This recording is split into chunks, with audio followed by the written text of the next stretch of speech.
Today, we're going to be talking about starting your own pressure washing business.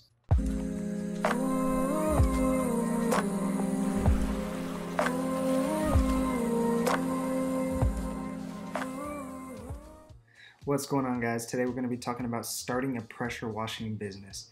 And there's 4 essentials in my books. The first one is customer research. Second one is forming your business. Third one is necessary equipment.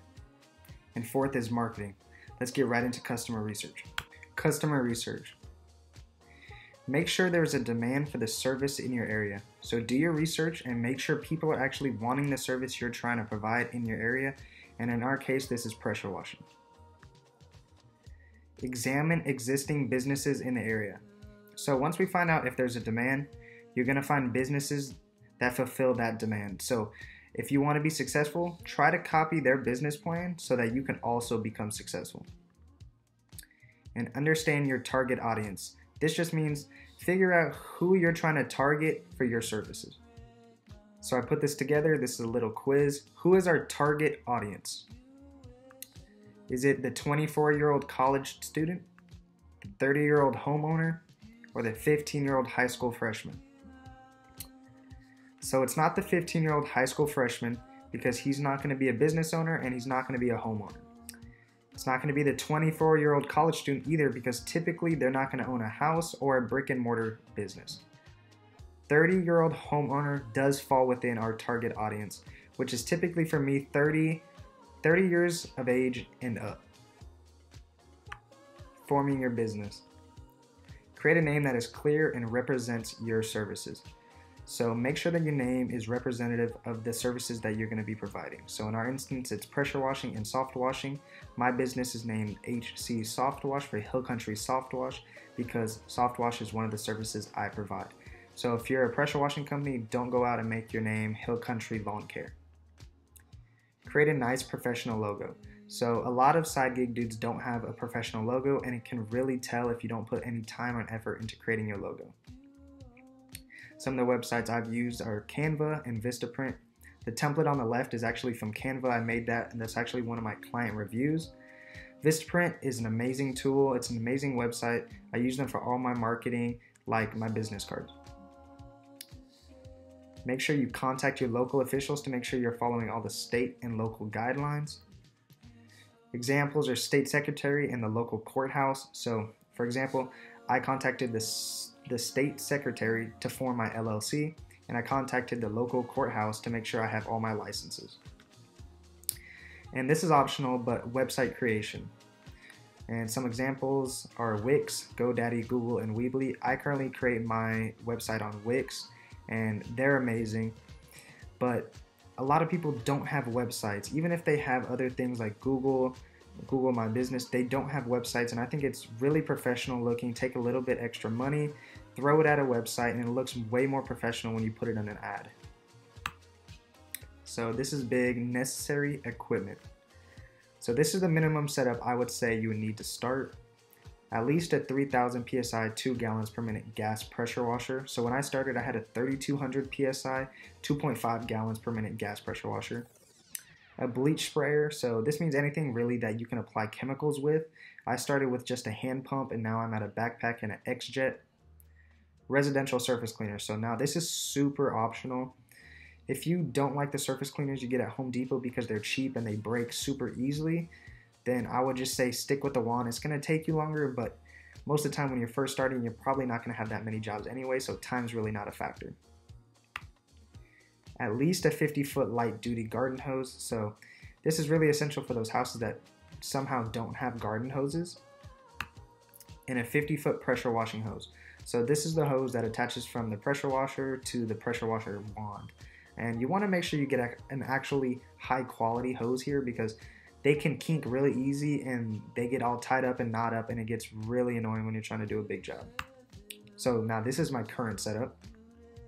I have a 4,000 PSI 4 gallons per minute gas pressure washer, an 18-inch Woj commercial surface cleaner, X-Jet M5, and a backpack bleach sprayer. So depending on the job, I'll switch between them.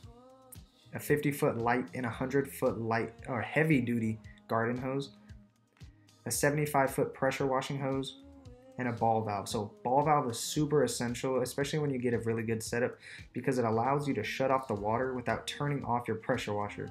And turning on and off your pressure washer that many times can really damage the pressure washer. So I think it's really essential to get a ball valve. And when you do soft washing, the ball valve allows you to have a lot of water flowing at one time to rinse off surfaces. In this first video, you can see my first pressure washer was a 3200 PSI 2.5 gallons per minute Ryobi gas pressure washer, and my cheap $60 Home Depot surface cleaner. I would not recommend the surface cleaner at Home Depot, but when you're starting off with a low PSI machine, that's the best option until you get a stronger unit. And you can see my backpack sprayer that I also got from Home Depot. Just be careful with these, as they are known to leak and the bleach can possibly burn you. Now you can see my new pressure washing unit, which is 4,000 PSI, 4 gallons per minute Simpson pressure washer, and my new 18-inch Woj surface cleaner that I got from Amazon. I will also occasionally use the XJet M5 for the house siding. The new equipment will drastically increase your job time, but when you're first starting out, time isn't an issue, especially if you're not good at marketing. This is essential for your business. So you can see on the left, this is actually one of my templates and one of the ads that I use on a daily basis. So primary social media platforms. So these are going to be your big platforms that you really want to hit hard with marketing. So these are going to be Facebook, Nextdoor, and Yelp. So Facebook, a lot of people know about. I would join as many groups as I possibly can, and don't try to be too spammy, maybe 1 or 2 posts a week. I normally do once every Friday in every single group. Nextdoor. See, Nextdoor, you have to be really careful. I would post maybe once or twice a whole month in there, but Nextdoor is super essential.